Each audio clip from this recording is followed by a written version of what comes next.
Hello, नमस्कार. मी visible आहे का सगळ्यांना? आवाज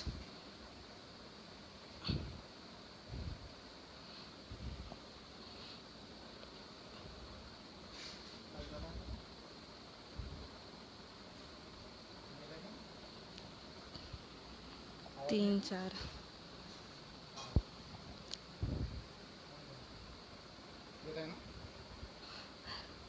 हॅलो, सुरू करू. हां, नमस्कार. मी प्राजक्ता बारसे. नायब तहसीलदार पदावर मला निवड झालेली आहे माझी. आणि प्रथमतः मी आपली विद्येची आराध्य दैवता माता सावित्रीबाई फुले यांना नमन करते. आणि आज खूप सुंदर दिवस आहे गुरुपौर्णिमेचा. माझे सर्वात मोठे गुरु डॉक्टर बाबासाहेब आंबेडकर, महात्मा ज्योतिबा फुले, सावित्रीबाई फुले, त्यानंतर माझे आई वडील असतील, माझे सगळे गुरुजन आणि ज्यांनी मला आतापर्यंत घडवलं, शिकवलं, त्या सर्वांना माझा मनापासून नमस्कार. आणि आज मला ही संधी मिळालेली आहे राष्ट्रपिता महात्मा ज्योतिबा फुले अभ्यासिकातर्फे माझं मनोगत व्यक्त करण्याची. झालं ते 19 जूनला माझा रिझल्ट लागला. म्हणजे त्याआधी कसं थोडं संकट होतं, म्हणजे आताही चालूच आहे. कोरोनाचं पार्श्वभूमी अत्यंत खराब आहे, सगळ्या जगावर संकटाचं सावट आहे. परंतु माझ्या आयुष्यात 19 जूनला थोडी आनंदाची लहर आली. नायब तहसीलदार पद मला मिळालं. आईवडील सगळे खुश आहेत, सगळे नातेवाईक, मित्र मैत्रिणी, सगळं अत्यंत छान झालं आहे. म्हणजे MPSCचा जो मिरॅकल आहे तो 3 ते 4 वर्षांनी माझ्या आयुष्यात आला. सम मिरॅकल्स टेक्स टाईम, तर ते बरोबर अगदी सेम माझ्यासोबत घडलं आहे. आता सुरुवात करूया थोडी. माझ्या लहानपणापासून मी थोडं सांगते, कौटुंबिक पार्श्वभूमी सांगते, फॅमिली बॅकग्राऊंड सांगते, माझं एज्युकेशन वगैरे कसं झालं, मी कसा प्रवास केला, ते सगळं मी कळवते. तसं माझं मूळ गाव आहे सावनेर, तालुका नांदगाव खंडेश्वर, जिल्हा अमरावती. आणि माझं पहिलीपासून ते 4थीपर्यंत जे शिक्षण आहे ते झेडपीच्या स्कूलमध्ये झालं, पूर्ण मराठी. आणि नंतर मग मी माझ्या गावातच श्री संत बालवामन महाराज येथून आपलं माझं जे 10वीपर्यंतचं जे शिक्षण आहे ते पूर्ण कंप्लीट केलं आहे. आणि पूर्ण मराठी बॅकग्राऊंड होतं माझं. म्हणजे असं इंग्लिश आहे किंवा आपल्याला समोर कुठली फॅकल्टी घ्यायची हे काहीच ठरलेलं नव्हतं. परंतु घरी आईबाबांची अशी इच्छा होती की आपल्या मुलीने इंजिनियर बनावं, असं त्या काळी. म्हणजे मला प्रशासनाची पण ओळख नव्हती. घरी असं कोणी अधिकारी आहे किंवा मग गव्हर्मेंट सर्वंट आहे यातलासुद्धा कुठलाहीच भाग नव्हता. त्यावेळा मला 10वी झाली माझी आणि मी गावातून पहिली आले. आणि त्यामुळे आईवडिलांच्या अपेक्षा वाढल्यात माझ्याकडनं. ठीक आहे. ठीक आहे. आणि त्या अपेक्षांना खरी उतरावं असं मला मनोमन वाटलं. गावातून पहिले आल्यामुळे गावातसुद्धा जल्लोष झाला किंवा माझ्याकडनं ज्या एक्सपेक्टेशन आहे त्यासुद्धा घरच्यांच्या वाढल्यात. आणि नंतर मग मी गव्हर्मेंट पॉलिटेक्निकला प्रवेश घ्यावा असं ठरवलं. 10वीत मला उत्तम मार्क्स होते, त्यामुळे गव्हर्मेंट पॉलिटेक्निकला मला प्रवेश मिळाला. आणि तिथून मग मी 3 वर्ष कॉम्प्युटर सायन्स अँड इंजिनिअरिंग हा डिप्लोमा कंप्लीट केला. आणि डिप्लोमा कंप्लीट झाल्यानंतर सिपना कॉलेज ऑफ इंजिनिअरिंग येथे मी माझं ग्रॅज्युएशन कंप्लीट केलं. म्हणजे जेव्हा ग्रॅज्युएशन करत होते तेव्हा मला थोडी माहिती मिळाली स्पर्धा परीक्षांबद्दल. परंतु म्हणजे जेव्हा आपल्याला उत्साहानं काही गोष्टी माहीत होत नाहीत, म्हणजे ग्रामीण भागातल्या ज्या अडचणी आहेत किंवा माझे वडील सांगायचे की मी तहसीलमध्ये गेलो, आपलं हे काम झालं नाही किंवा इन्कम निघालं नाही किंवा एका गोष्टीला 4 दिवस लागत आहेत. आणि तेवढ्यातच मग मला स्पर्धा परीक्षांबद्दल मी थोडं वाचायला सुरुवात केली. आणि मला कळलं की यात पण उत्तम करिअर आहे, आपण ट्राय करायला काहीच हरकत नाही, कदाचित हे पण आपण करू शकतो. त्याच्यामुळे मी थोडं ठरवलं की ग्रॅज्युएशन कंप्लीट झाल्यानंतर आपण सुरुवात करूया. 2015ला ग्रॅज्युएशन माझं कंप्लीट झालं. आणि 2016ला जे अमरावती सियाक आहे तिथे मी एंट्रन्स फॉर्म भरला माझा. आणि नेमकं म्हणजे मला खात्रीसुद्धा नव्हती की मी ते एंट्रन्स क्लिअर करेल आणि तिथे मला प्रवेश मिळेल असं. म्हणजे मी ती कॅज्युअली दिली होती एंट्रन्स, परंतु तिथे माझं सिलेक्शन झालं. मला खूप आनंद झाला, म्हणजे काहीतरी प्लॅटफॉर्म मिळाला आणि तिथे मी प्रवेश घेतला. तर 2016ला मी अमरावती सियाकला होते. तर म्हणजे जेन्युइनली सांगायचं झालं तर माझा त्यावेळी अभ्यास फक्त 0 होता. म्हणजे मी स्वतः सिरियस नव्हती MPSCबद्दल. मला कॉम्पिटिशन माहिती नव्हती. मला फक्त ग्रामसेवक, तलाठी हेच पदं असतात तेवढंच माहिती होतं. किंवा मग असं वाटायचं की जे तहसीलदार बनतात किंवा कलेक्टर बनतात किंवा UPSC जे आहे, MPSC जे आहे, त्याला खूप अभ्यास लागतो. 18 तास, 20 तास आपल्याच्याने होणार की नाही असं मला कधी कधी वाटायचं. मग 1 वर्ष माझं अमरावती सियाकला गेलं. तेव्हा मी छोटे छोटे असे सगळेच फॉर्म भरायचे. ग्रुप C असेल, ग्रुप B असेल किंवा MPSCचा पण. मग तिथून 1 वर्ष गेल्यानंतर मग नागपूर सियाकचा फॉर्म भरला, प्री IAS ट्रेनिंग सेंटर. आणि तिथे गेल्यानंतर मला खरी कॉम्पिटिशन कळाली की आपण किती पाण्यात आहोत. म्हणजे कॉम्पिटिशन काय आहे, आपण फक्त वरवर हातपाय हलवतोय, गंभीरता खूप आहे, आपण आतमध्ये जायला पाहिजे असं त्यावेळी मला जाणवलं. कारण हे जे आहे नागपूर सियाक झालं, यशोदा झालं, अमरावती PITC झालं, हे याच्यासाठी सांगणं आहे की भरपूर मुलं जेन्युइनली अभ्यास करतात आणि त्यांना खरंच म्हणजे गव्हर्मेंट हा जो प्लॅटफॉर्म पुरवत आहे तर तो आपल्याला माहिती नाही.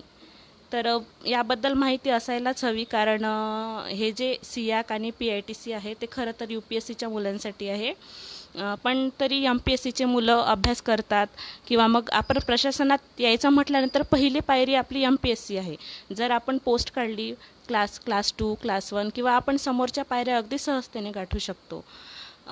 तर मग मी नागपूरला प्रवेश घेतला. तिथे छान मॉब मिळाला, लायब्ररी तिथेच, मेस पण तिथेच, रूम पण तिथेच आणि ग्रुप डिस्कशन व्हायचं आमचं.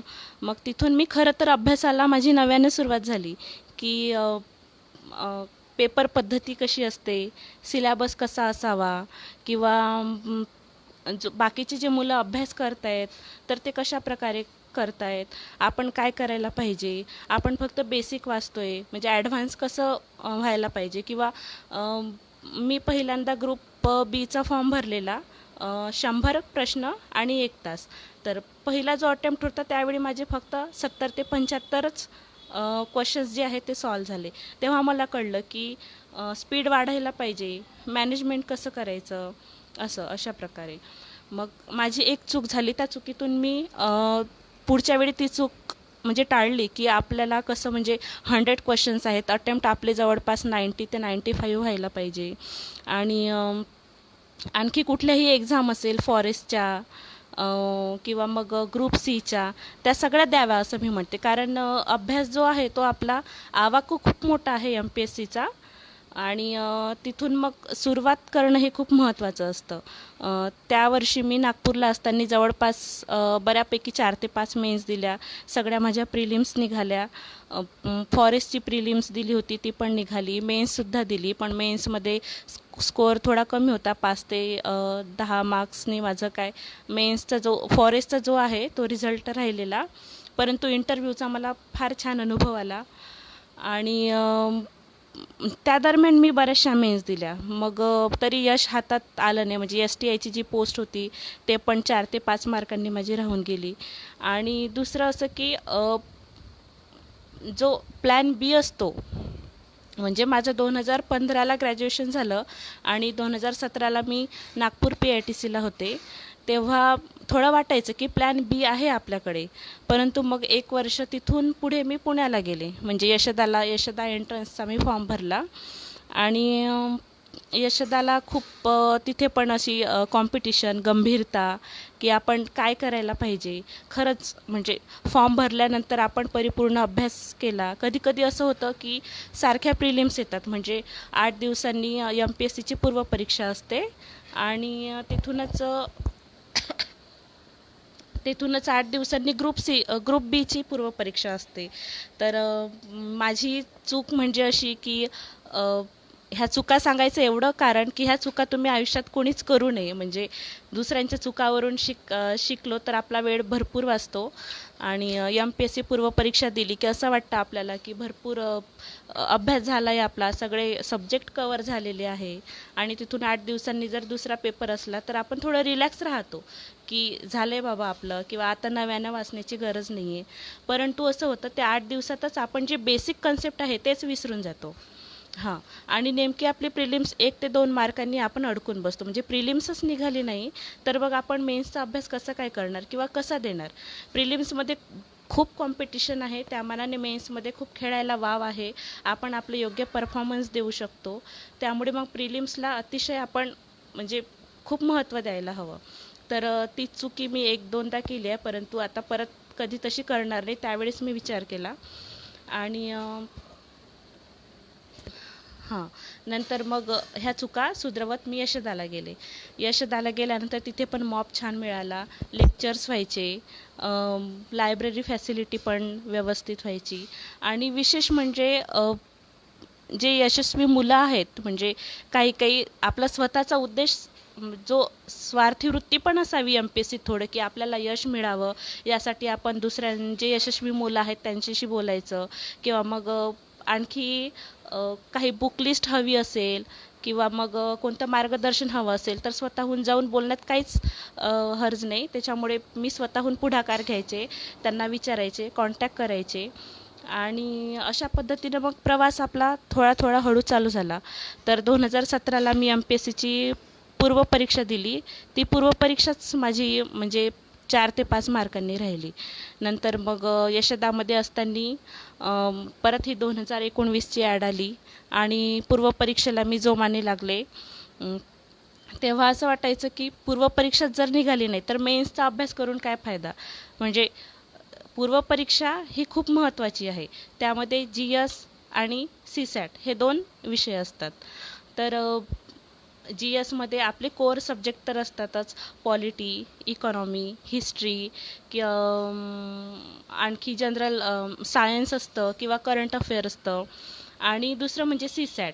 तर थोडं मला अगोदर CSAT थोडं अवघड जायचं, म्हणजे रिझनिंगचं वगैरे मी करायचे नाही. पण ते एकदा प्रिलिम्स न निघाल्यामुळे मला असं वाटलं की नाही, असं म्हणजे सगळे टॉपिक कवर करायला हवेत. त्याच्यामुळे मी GSला पण सारखं वेटेज दिलं आणि CSATला पण. म्हणजे दिवसभर जर आपण GS वाचत असेल तर CSAT आपण 3 ते 5 करायलाच पाहिजे.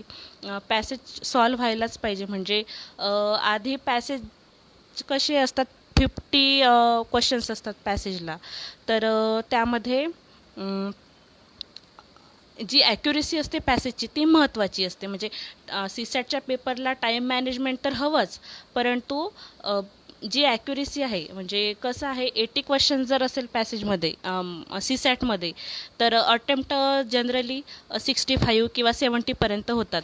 परंतु कधी कधी असं होतं की अटेम्प्ट जास्त असूनही आपली ॲक्युरेसी जर नसली तर CSATमध्ये खूप मार खावा लागतो. किंवा मग कोणी 50 किंवा 55पर्यंत अटेम्प्ट ठेवतात, परंतु CSATच्या स्कोअरवर ते प्रिलिम्स निघतात. तर त्याप्रमाणे मग माझं झालं. GSला पण छान स्कोअर आला आणि CSATचा पण अभ्यास बऱ्यापैकी होताच, त्यामध्ये पण छान स्कोअर आला. आणि शुअर होते थोडं की प्रिलिम्स निघणार आहे, त्याच्यामुळे मेन्सचं करायला काही हरकत नाही. म्हणजे पॉझिटिव्हिटी थोडी होती माझ्यामध्ये, की स्वतःवर विश्वास ठेवावा. आईवडिलांनी मला अगोदरच सांगितलं होतं की कधीही हारायचं नाही. म्हणजे तुला जर धावता येत नसेल तर तू चालत राहा, तुला जर चालता येत नसेल तर तू रांगत राहा, परंतु बाळा थांबू नको, कारण थांबला तो संपला. मग ते आईचं ते मनावर ठसलेलं होतं की आई बाबा एकदम सपोर्टिव्ह आहेत. आई 4थी शिकलेली आहे, बाबा पण 7वी आहे. परंतु शिक्षणाचं जे बाळकडू होतं ते लहानपणीच त्यांनी पाजलं आहे आम्हाला. आम्ही 3 भावंडं आहोत. तर म्हणजे आईने एकदा मला सांगितलं की तू अशा प्रकारे वाग की तुझ्या डोक्यात बाबासाहेब असायला हवे, हृदयात भगवान गौतम बुद्ध असायला हवे आणि मनगटात शिवाजी महाराज असायला हवे. म्हणजे तेव्हा मला असं कळलं की 4थी शिकलेल्या आईने असा संबंध कसा काय जोडवला असेल. म्हणजे बाबासाहेबांचा जो संबंध आहे तो माझ्या डोक्याशी, म्हणजे जी बुद्धिमत्ता असते ती.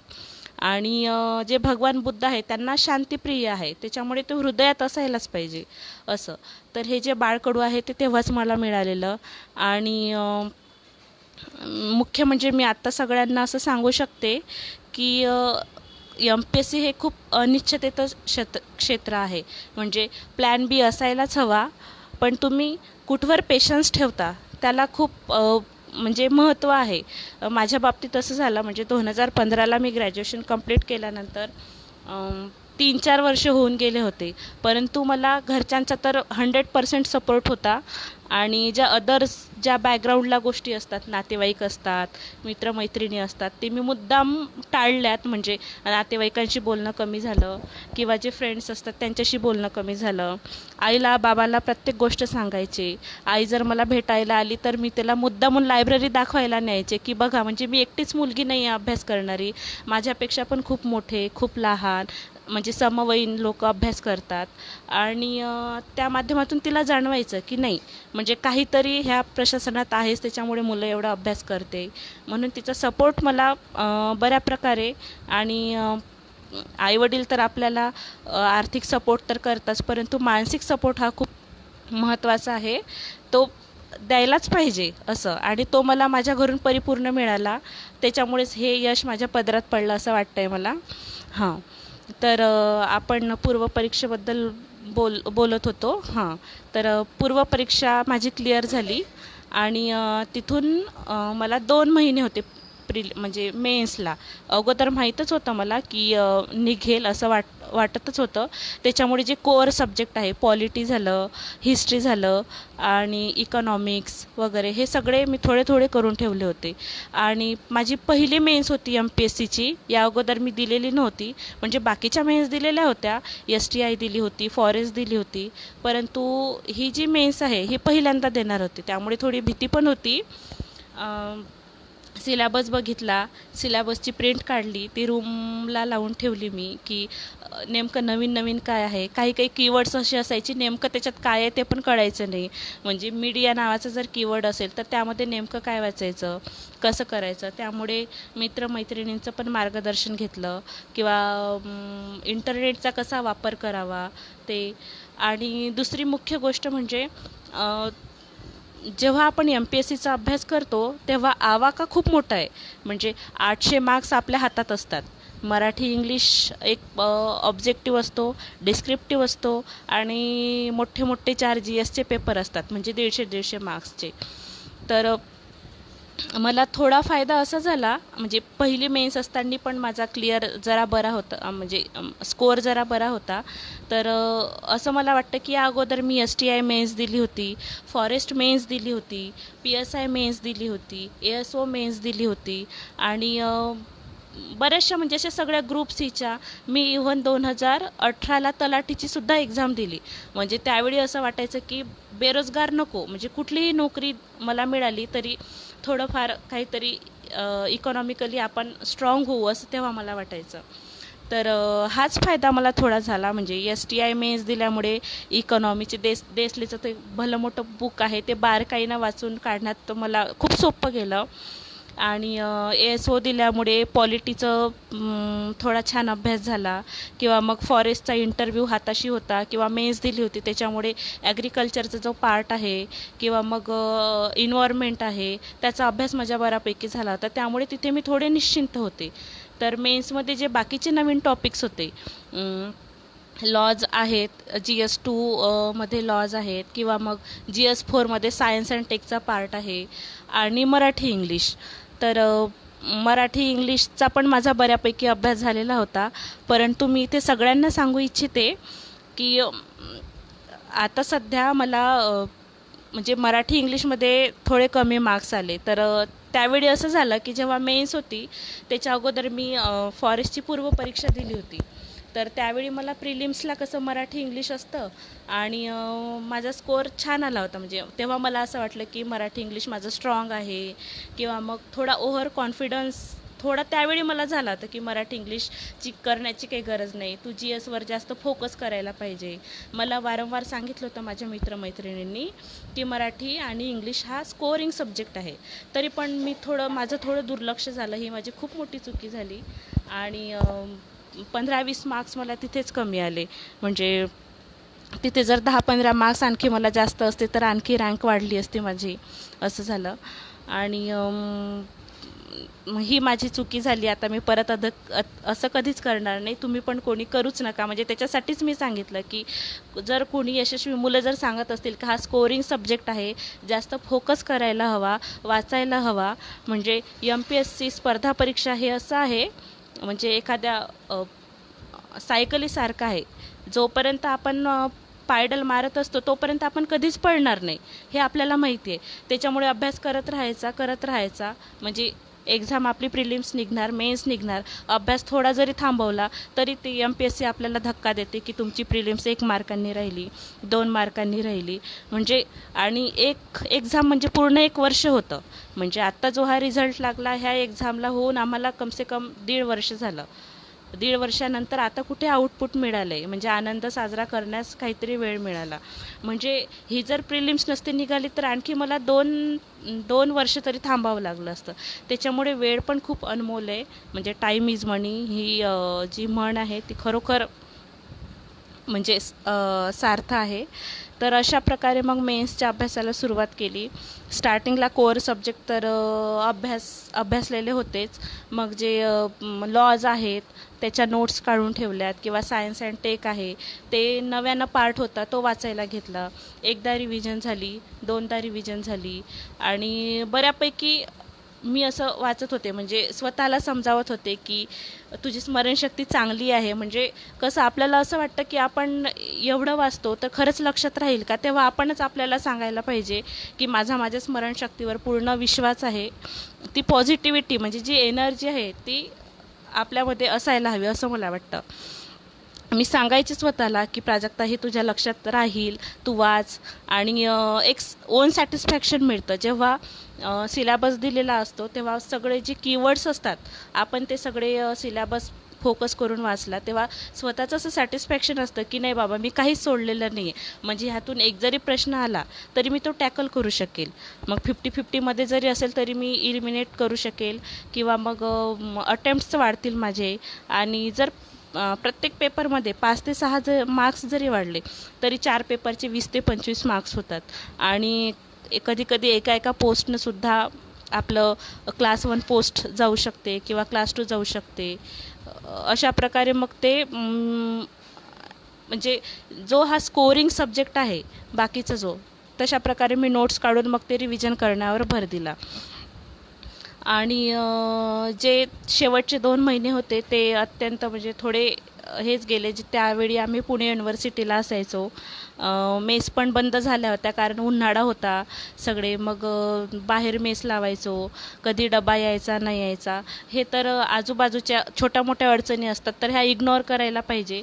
म्हणजे सांगायचा उद्देश हेच की मेन जो आपला फोकस आहे तो पोस्ट, म्हणजे एकदा जर आपण थोडं कष्ट सोसलं तर त्याचं फळ आपल्याला निश्चित मिळणार आहे.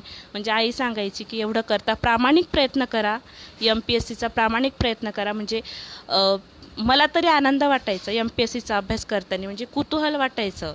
स्टार्टिंगला इंजिनिअरिंगला असताना हे काहीच माहिती नव्हतं की जग केवढं आहे, लॅटिट्यूड लॉंगिट्यूड कशाला म्हणतात, ग्लोबली काय चालू आहे इश्यूज, किंवा आपण जे सब्जेक्ट वाचतो ते खरंच आहे का. म्हणजे 10वीपर्यंत जे आपण वाचलेलं आहे ते फक्त पेपर पास करण्यापुरतं असतं. तर म्हणजे आनंद वाटायला हवा. मला तो आनंद वाटायचा अभ्यास करताना. म्हणजे कुतूहल पण वाटायचं की खरंच आपण वाचतोय तर किती छान वाचतोय, म्हणजे आपण जगाच्या काहीतरी पुढं आहोत, म्हणजे दिवसांदिवस आपण काहीतरी चांगलं बनत चाललो आहे ही भावना आपल्यामध्ये असायलाच हवी. तो आनंद वाटायला हवा MPSCचा अभ्यास करताना. तर तो आनंद मला वाटायचा. मग MPSCचं जे मेन्स आहे तर ते 3 दिवस असतात, सारखे सलग 3 दिवस एक्झाम असतात. तर त्यावेळी आपली एनर्जी पण राहणं खूप गरजेचं आहे. म्हणजे यश तर मिळतंच आपल्याला, पण कधी मिळेल? स्वास्थ्य जर उत्तम असेल तरच आपल्याला यश मिळेल.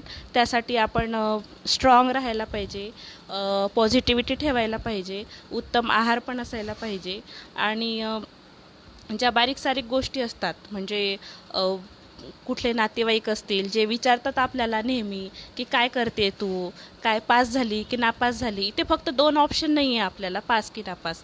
म्हणजे ग्रॅज्युएशनमध्ये आपण 40%वर पास होतो, म्हणजे एखाद्या विषयात 100पैकी 40 मार्क्स जरी असले तरी आपण पास होतो. परंतु इथे असं नाही आहे, म्हणजे तुम्हाला 50% जरी असले, जागा जर 2 असल्या तर तिथे आपल्याला पूर्णपणे झोकून द्यावं लागतं. म्हणजे पास आणि फेल हा विषय नाहीच इथे. मुळे आपल्याला 2 जागा आहेत तर त्या 2 जागेत बसणंच आहे. म्हणजे एनी हाऊ तुम्ही काहीही करा, जर ह्या वर्षी नाही झालं तर पुढच्या वर्षी ट्राय करा. त्याच्यामुळे जी कॉम्पिटिशन आहे त्या कॉम्पिटिशनमध्ये गेल्याशिवाय आपल्याला ते कळणारच नाही. माझं पण स्टार्टिंगला असंच झालं की मला वाटायचं थोडं की बाकीचे जे मुलं आहेत पोस्ट काढतात, कशी काढत असतील, म्हणजे काहीतरी एम ठेवत असतील. तर त्यावेळी मी अभ्यास पण UPSCचा थोडा स्टार्ट केला होता. फिजिकल जिओग्राफी वगैरे वाचून टाकलं होतं, हिस्ट्री वाचलेलं होतं आणि हे मला नक्की माहिती होतं की आपण काही एकदम आईन्स्टाईन नाही आहो की वाचलं आणि लगेच आपल्या डोक्यात गेलं वगैरे. पण एम मोठं ठेवायला काय हरकत आहे. म्हणजे जर आपणच ग्रामसेवक किंवा तलाठीचं जर एम ठेवत असू तर आपला अभ्यासच मुळी त्या लेवलचा होतो. त्याच्यामुळे मी असं एम ठेवलं की आपण म्हणजे UPSC करायचं किंवा MPSCतून क्लास 1 किंवा क्लास 2 पद तरी आपल्याला हवंच आहे. मग त्या माध्यमातून मग मोठं गोल ठेवलं तर मग अभ्यास पण आपण त्या प्रतीचा करतो. आणि मग अभ्यासाला मी तशीच सुरुवात केली, म्हणजे विचारून किंवा फोकस्ड करून, डिस्कशन करून. काही गोष्टी असतात की आपल्याला त्या वाचाव्याच लागतात, म्हणजे त्याला ऑप्शन नाही. म्हणजे आता उदाहरण द्यायचं झालं तर पॉलिटीचं देईल मी. म्हणजे M लक्ष्मीकांत नावाचं बुक आहे, तर ते वाचल्याशिवाय ऑप्शनच नाही. म्हणजे जे बायबल आहे आपल्या पॉलिटीचं ते M लक्ष्मीकांत आहे. मग ते वाचताना आपण एकदा मी नोट्स काढायचा प्रयत्न केला, पण असं वाटायचं की हर एक शब्द महत्त्वाचा आहे या पॉलिटीमधला. तर ते नोट्स नंतर मी काढल्याच नाही पॉलिटीच्या, ते राहू दिलं. जे बारीक सारीक गोष्टी आहे कधी कधी आपण इग्नोर करतो. चार्ट्स असतात, मागे दिलेले ते अपेंडायसिस असतात, तर ते वाचायला हवेत. इयर किंवा फॅक्च्युअल डेटा किंवा आर्टिकल्स असतील तर जे 395 आर्टिकल्स आहेत पॉलिटीमध्ये ते अक्षरशः आम्ही रटलेले होते. म्हणजे कुठे कुठे आपल्याला बिलकुल ऑप्शन नाही, ते आपल्याला करावंच लागेल. तर तशा प्रकारे मग आम्ही ती ट्रिक वापरून ते आर्टिकल्स रटले किंवा मग ते directive principle of state policies ते आहेत ते पण आम्ही ट्रिक लावून वापरलेत. तर म्हणजे आपण सगळे सामान्य आहोत, फक्त काही मार्कांचा फरक असतो. म्हणजे मी इथे समोर तुमच्याशी बोलते, कदाचित मला तुमच्यापैकी फक्त 2 मार्क्स जास्त असतील किंवा तुम्हाला 2 मार्क्स कमी असतील, बस फरक आपला एवढाच आहे. म्हणजे असं नवीन असं काही नाही. ते एकदा वाचलेलं होतं मी की विजेते वेगळ्या गोष्टी करत नाहीत, ते प्रत्येक गोष्ट वेगळेपणाने करतात. तर इथेच कुठंतरी ते यश दडलेलं आहे. म्हणजे वेगळेपणा, आपल्यामध्ये काय वेगळेपणा आहे तो आपण निर्माण करायला पाहिजे. जसा माझा पण वेगळेपणा असा होता की मी असं ब्लाइंडली कोणालाही फॉलो केलं नाही, किंवा समजा कोणी जर मला सांगितलं की सकाळी 4 वाजता उठ आणि अभ्यास कर, परंतु हेही मला एवढंच माहिती होतं की जोपर्यंत तुमची शांत झोप होत नाही तोपर्यंत तुमचा अभ्याससुद्धा नीट होणार नाही. तर त्यासाठी मी परिपूर्ण झोप घ्यायचे दिवसभर. आणि जो तुमचा कम्फर्ट झोन असेल किंवा माझा जसा कम्फर्ट झोन होता, मी माझ्या रूमवर अभ्यास करायचे किंवा कधी कधी लायब्ररीतसुद्धा अभ्यास करायचे. तर नीट झोप झाल्यानंतर दिवसभर छान अभ्यास होतो, माइंड फ्रेश राहतं. त्यावेळी रिव्हिजन करायची, CSATचा अभ्यास किंवा GSचा अभ्यास छान होतो. आणि अभ्यासाला वेळ नाही आहे, जेव्हा पण वेळ मिळेल तेव्हा अभ्यास करावा आपण. कारण बसून करावा, झोपून करावा, म्हणजे अभ्यास होणं हे महत्त्वाचं आहे असं मला वाटतं. म्हणजे कधी कधी खूप कंटाळा येतो आपल्याला बसून बसून बसून बसून, त्यावेळी थोडं लेटावं वाटतं. मग लेटून जरी मग काहीतरी फॅक्ट्स असेल ते पाठ करावे.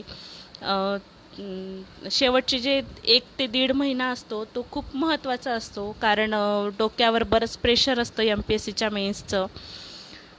आर्टिकल्स पाठ करणं किंवा कुठल्या काही कमिट्याज असेल, प्लॅन्स असेल, HRDचा अभ्यास असेल किंवा मग जिओग्राफीचा जो अभ्यास असेल, तर आम्ही थोडंसं काही फॅक्ट्स असेल तर मोबाईलमध्ये फोटो काढून चालताना किंवा जेवताना थोडं डिस्कस करायचं.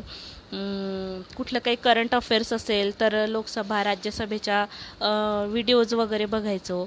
किंवा मराठी इंग्लिश जो पेपर असतो त्यामध्ये व्होकॅब्युलरी स्ट्रॉंग असणं खूप महत्त्वाचं आहे. तर सिनॉनिम्स असेल, अँटोनिम्स असेल तर त्याचा फोटो काढून मग ते वाचत राहायचं.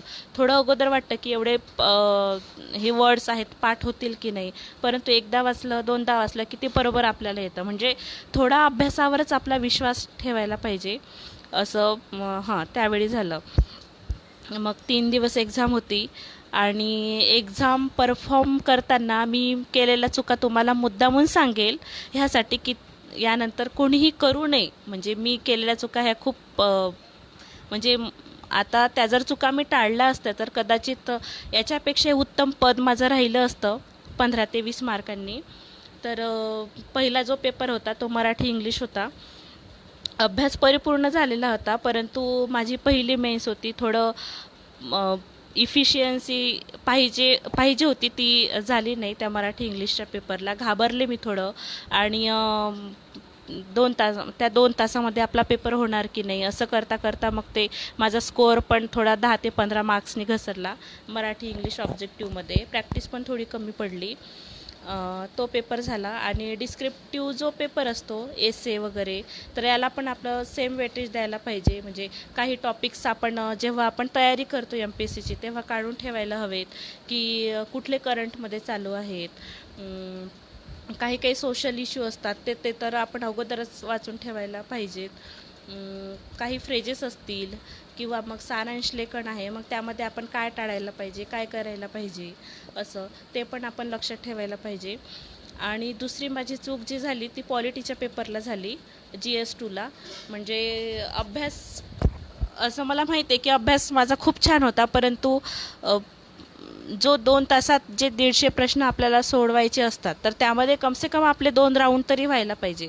परंतु माझं असं झालं की मी बराच वेळ देत गेली एका क्वेश्चनला आणि नंतर मग स्पीड थोडी कमी झाली माझी. त्याच्यामुळे पॉलिटीला पण मला 10 ते 15 मार्क्स कमी पडलेत आणि शेवटच्या अर्ध्या तासात तर खूपच जरा गोंधळ उडालेला होता. म्हणजे ह्या चुका खरंच मुद्दामून म्हणजे टाळाव्या. आता समजा मी सांगते तर तुम्ही बिलकुल करू नका असं माझं एवढंच म्हणणं आहे. म्हणजे माझे 25 ते 30 मार्क्स तिथेच वाढले असते तर कदाचित जे क्लास 1 आहे डेप्युटी कलेक्टर हे पदसुद्धा आम्हाला मिळालेलं असतं. म्हणजे अभ्यास होता तरी बऱ्यापैकी छान होता, परंतु ठीक आहे म्हणजे न मिळालेल्यापेक्षा ही आपली यशाची पहिली पायरी आहे.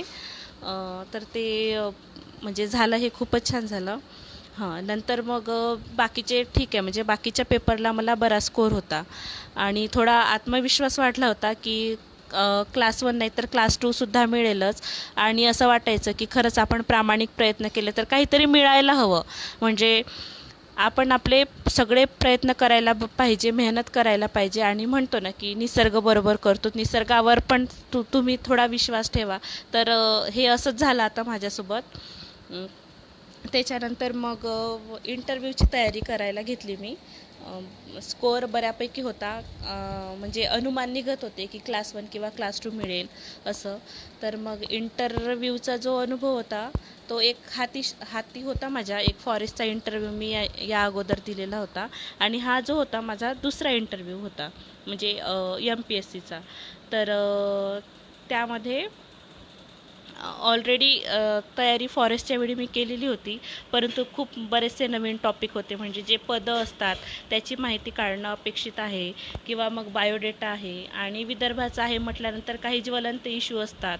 म्हणजे सेपरेट विदर्भ हवाच का, मग का हवा, मग खरंच विकास होतो का सेपरेट विदर्भ झाल्याने.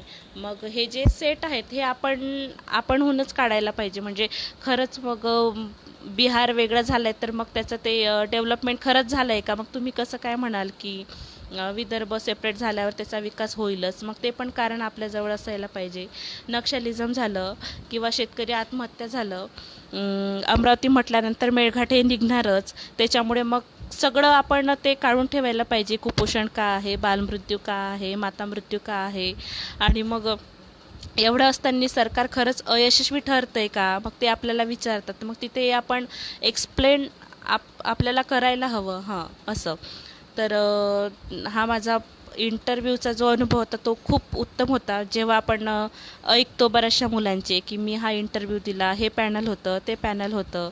आपण जी भीती मनात बाळगतो की स्पर्धा परीक्षा, तर खरं आपण स्पर्धा परीक्षांना सामोरं आपण इंटरव्ह्यूला जातो. कारण तिथे कधी चेअरमॅनचं पॅनल येतं, बाकीचे मेंबर्स असतात सगळे. तर तिथे आपल्याला कळतं की खूप चिरफुल पर्सन आहे ते. म्हणजे उगाच आपण इंटरव्ह्यूचा बाऊ नको करायला. म्हणजे ते आपल्याला फ्रेंडली वागवतात किंवा मग आपल्याकडून जे अपेक्षित आन्सर्स आहेत ते काढून घेतात असं. आणि आणखी एक सांगायचं तर मग काही गोष्टी प्रोटोकॉल्स असतात किंवा नेहमी शांत राहायचं किंवा स्माईल ठेवायची किंवा आन्सर जरी आलं नाही तरी यस सर, हो सर, म्हणजे थँक्यू सर, हे गोष्टी शिकूनच घ्याव्यात. जेव्हा माझा इंटरव्ह्यू होता नागपूरला, थोडी भीती वाटायची. म्हणजे गवई सरांचं पॅनल होतं, मला थोडी भीती वाटायची. असं वाटायचं सर काय विचारतील काय नाही. पण मी आधीच ठरवून सांगितलं, जेव्हा वेटिंग रूममध्ये बसले होते तेव्हा मी स्वतःला सांगितलं होतं की काहीही झालं तरी चेहऱ्यावर हास्य ठेव, म्हणजे स्मित हास्य तरी असायलाच पाहिजे.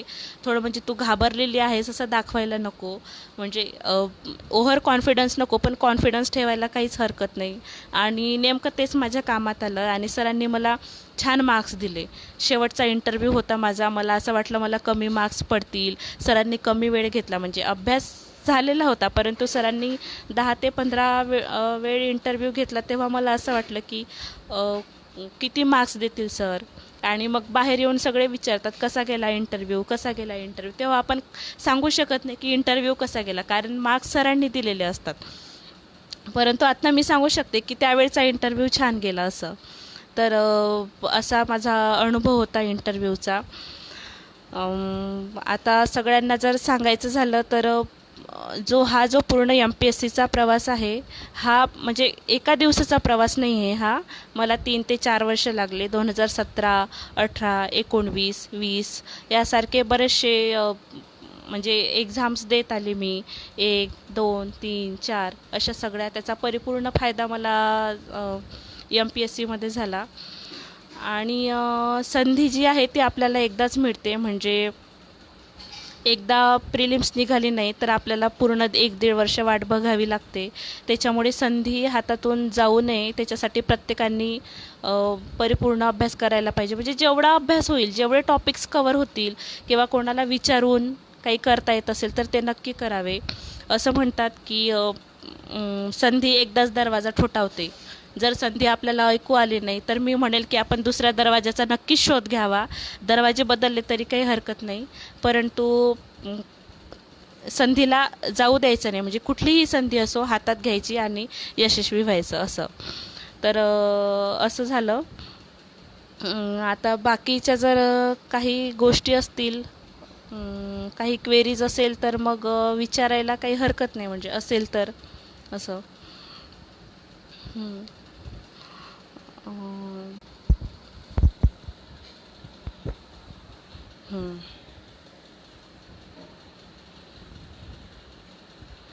हां, आणखी एक गोष्ट सांगू शकेल मी की बरेचसे माझं जे आहे जे ग्रॅज्युएशन ते इंजिनिअरिंगमधून झालेलं आहे.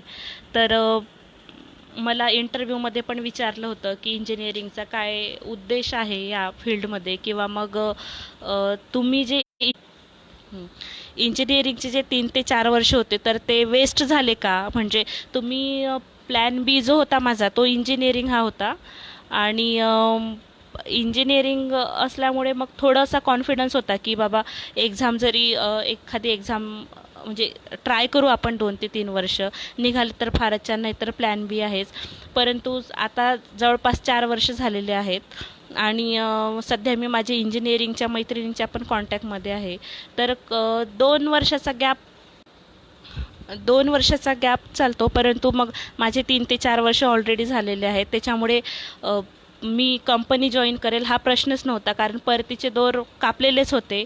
आता एनी हाऊ आपल्याला करायचंच आहे, जिंकू किंवा मरू अशी माझी स्थिती झालेली होती. त्याच्यामुळे मागे फिरायचंच नाही असं ठरवलेलं होतं. आणि हे जे इंजिनिअरिंगचे जे 3 ते 4 वर्ष होते हे माझ्यासाठी इन्व्हेस्टमेंट होती.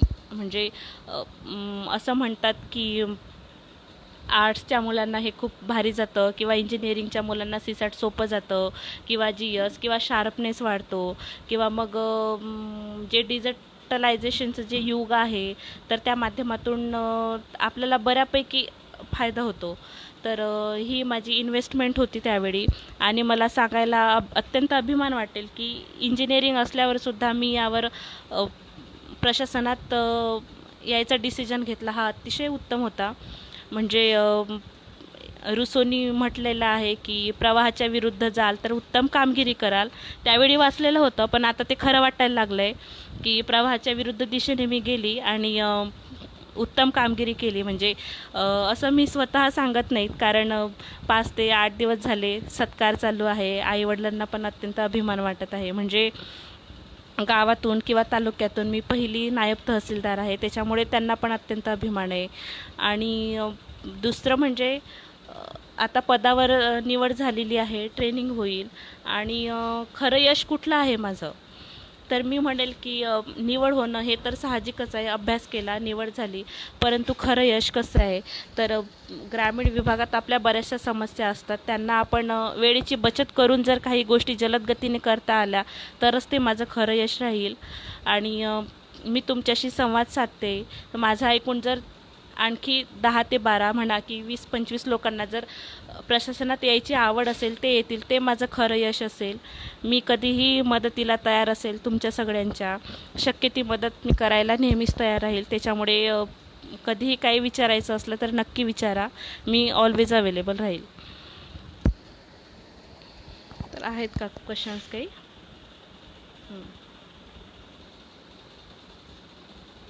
Okay okay.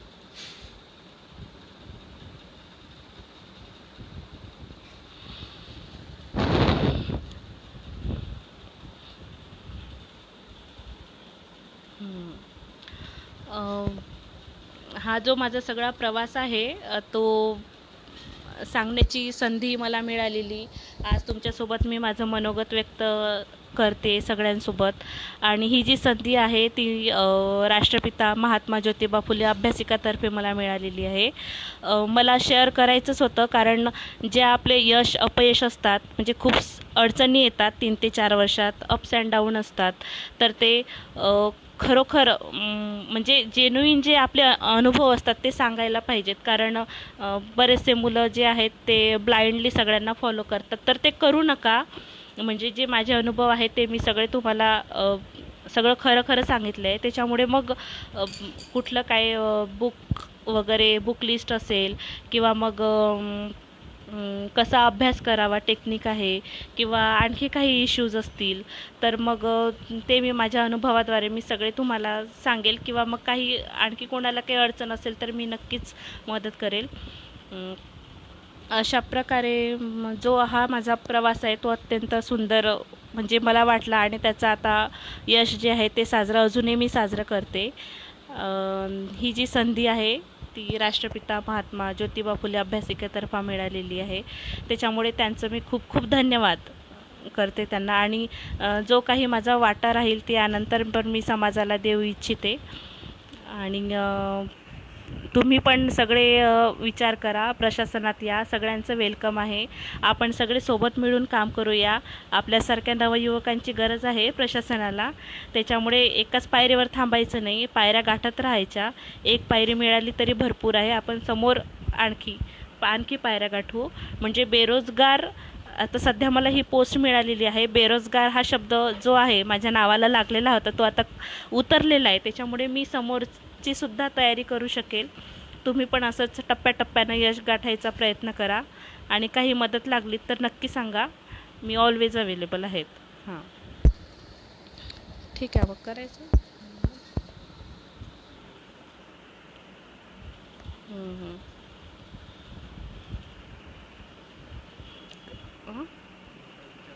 हां, काही प्रश्न असतील, काही क्वेरीज असतील तर नक्की विचारा.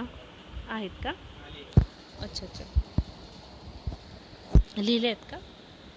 बघते मी.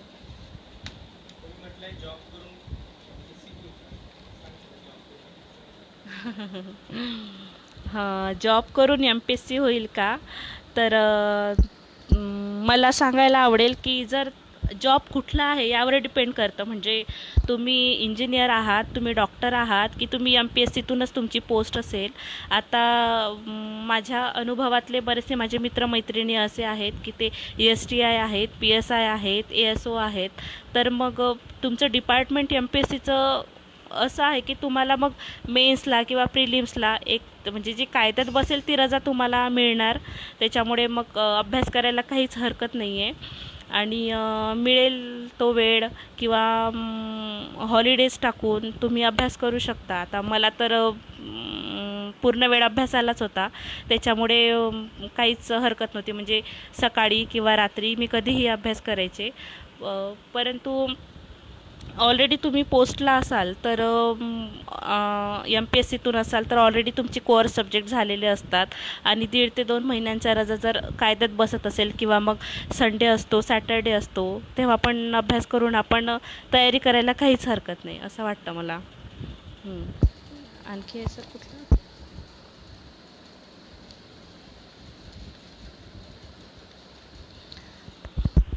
अपयश हे नेहमीच येत राहणार आहे, परंतु अपयशाला घाबरण्याचं काहीच कारण नाही. म्हणजे एक एक्झाम म्हणजे अभ्यास आपल्याला जोपर्यंत आपला रिझल्ट येत नाही तोपर्यंत आपल्याला अभ्यास दिसतच नाही. म्हणजे कुठवर आला, आपली पातळी कुठवर आहे. आता समजा 2 ते 3 वर्ष मी पुण्याला होते. आईबाबांना बरेचसे लोक विचारायची मुलगी काय करते, आईबाबा सांगायचे अभ्यास करते अभ्यास करते. पण नेमका अभ्यास कसला करते, काय करते, त्याच्यामुळे पोस्ट निघणं हे खूप महत्त्वाचं आहे. म्हणजे तिथून आपल्याला कळायला येतं की काहीतरी फळ मिळालं आहे. आणि जेव्हा आपल्याला अपयश येतं तेव्हा अपयशाला मुळीच कारणे नसतात. म्हणजे मी कितीही सांगितलं लोकांना की मला अपयश का आलं तरी कुणी ऐकत नसतं. आणि एकदा आपण यशस्वी झालो की सगळी हिस्ट्री आपल्या डोळ्यासमोरून झरकन निघून जाते. तेव्हा सगळ्यांना कळायला लागतं की खूप काहीतरी विशिष्ट केलं असेल, विशेष केलं असेल, त्यामुळेच यश मिळालेलं असेल. त्याच्यामुळे अपयश मिळाल्यानंतर एका ठिकाणी थांबू नका, समोर चालत राहा. प्रिलिम्सला जास्त वेटेज द्यायचे का? हो, नक्कीच प्रिलिम्सला जास्त वेटेज द्यायला पाहिजे. प्रिलिम्स निघाली तरच आपण मेन्सच्या 800 मार्कांचा अभ्यास करू. आणि प्रिलिम्समध्ये बाकीचे जे GS आहेत, CSAT आहे,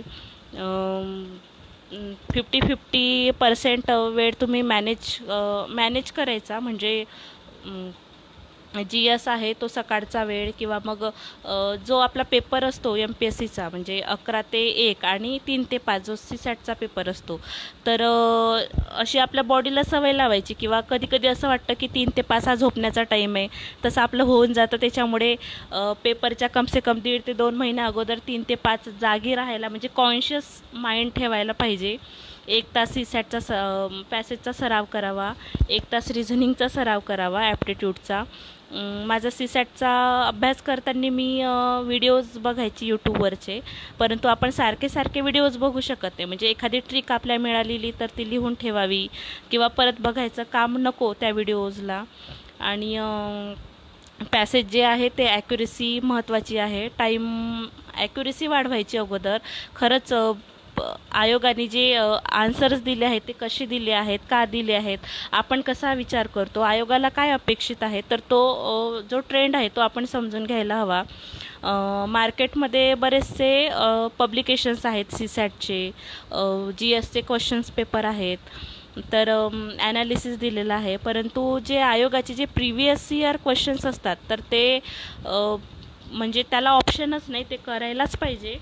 आणि ते केल्याशिवाय आपल्याला यश मिळणारच नाही. म्हणजे जो वे ऑफ थिंकिंग जो आहे CSATचा तर तो त्यामधूनच आपल्याला डेव्हलप होतो. आणि डिसिजन मेकिंग आहे तर ते एवढं काही नाही, इझी असतं ते. आपल्याला पेपर सोडवताना आपण ते अगोदर सोडवून घ्यायचं. नंतर मग कोणाला कम्फर्टेबल असेल पॅसेज सोडवणं तर पॅसेज सोडवायचे किंवा रिझनिंग की ॲप्टिट्यूड. म्हणजे सरावानेच आपल्याला छान अभ्यास होईल असं वाटतं. GSमध्ये जर सांगायचं झालं तर मेनली मी हे सांगेल की जी एसमध्ये जी हिस्ट्री आहे, हिस्ट्रीमध्ये 3 पार्ट आहेत. ॲन्शंट हिस्ट्री, मिडायवल हिस्ट्री आणि जी आधुनिक भारत असतो, 3 हिस्ट्रीचे पार्ट आहेत. तर आधुनिक भारत जी आहे त्यामध्ये बरेचसे मटेरियल अवेलेबल आहेत, म्हणजे आणि आवाका पण खूप मोठा आहे. आणि हिस्ट्रीचं असं आहे की नेमकं काय विचारेल हे आपल्याला सांगू शकत नाही.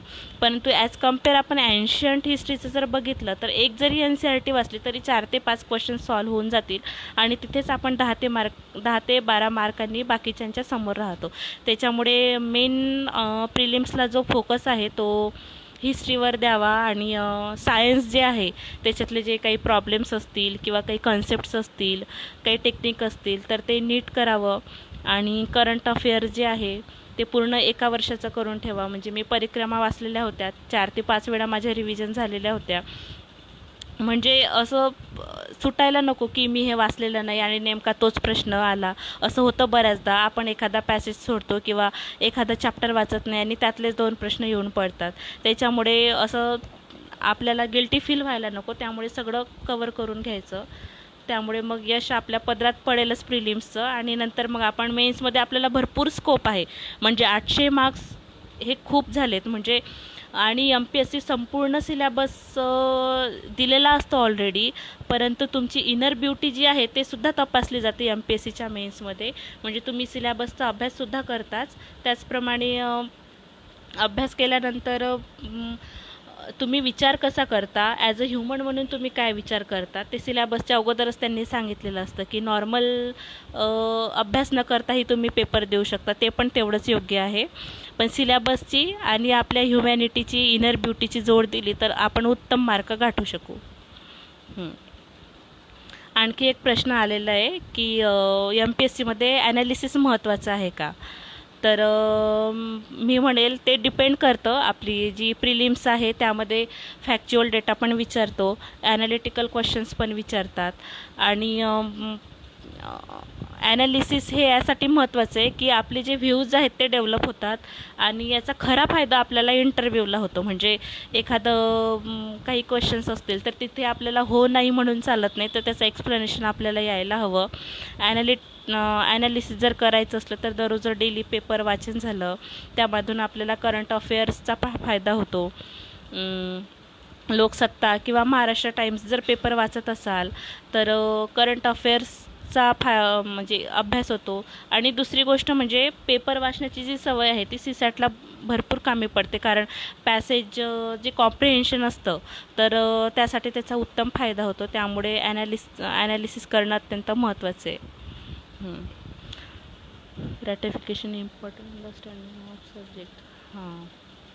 काही गोष्टी आपल्याला रट्ट्या माराव्याच लागतात. म्हणजे काही आर्टिकल्स असतात ते आपल्याला पाठ करावेच लागतात. किंवा 300 फॉर एक्झाम्पल 371 जे कलम आहे तर त्यामध्ये कुठले कुठले स्टेट दिलेले आहेत ABCDला, ते पण आपण ट्रिक करून करायला पाहिजे. म्हणजे चालता बोलता किंवा ग्रुप जर असेल तर ट्रिक वापरून आपण माझी ट्रिक तुला, किंवा एखाद्याला जर आणखी काही उत्तम ट्रिक मिळाली असेल तर ती ॲडजस्ट करायला काहीच हरकत नाही आहे. तर असा सगळा अभ्यास आपण मिळून मिसळून केला तर अतिशय योग्यरित्या होईल.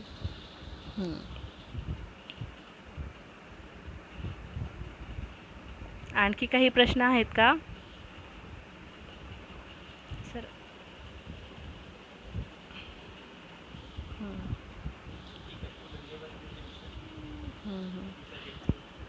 ओके. ठीक आहे. आता तर काही असे प्रश्न दिसत नाही आहे मला. म्हणजे वरती कमेंटमध्ये गेले असतील, पण तेव्हा कसं माझं मनोगत चालू त्यामुळे ते मिस झालं. परंतु तुम्ही पर्सनली पण मला काही प्रश्न विचारू शकता किंवा फेसबुकला मेसेज करू शकता, मी तुम्हाला उत्तर देणार. आणि म्हणजे वेळ लागेल परंतु मी सगळ्यांना रिप्लाय करतेच, असं काही नाही. अशा प्रकारे आपण आज संवाद साधलेला आहे. आणि जी राष्ट्रपिता महात्मा ज्योतिबा फुले अभ्यासिका आहे त्यांनी ही संधी मला अवेलेबल करून दिली, त्यांचे मी मनापासून आभार व्यक्त करते. आणि जे माझे सहकारी मित्र आहेत, तुम्ही सगळ्यांनी मला अतिशय उत्तम शुभेच्छा दिल्या आहेत, सगळ्यांचे आशीर्वाद आहेत, त्यासाठी खूप खूप धन्यवाद. पुन्हा एकदा सगळ्यांना गुरुपौर्णिमेच्या खूप खूप शुभेच्छा. थँक्यू.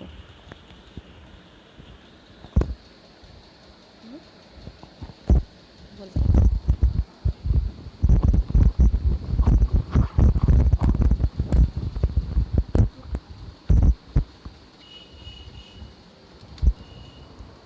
जय भीम सर्वांना.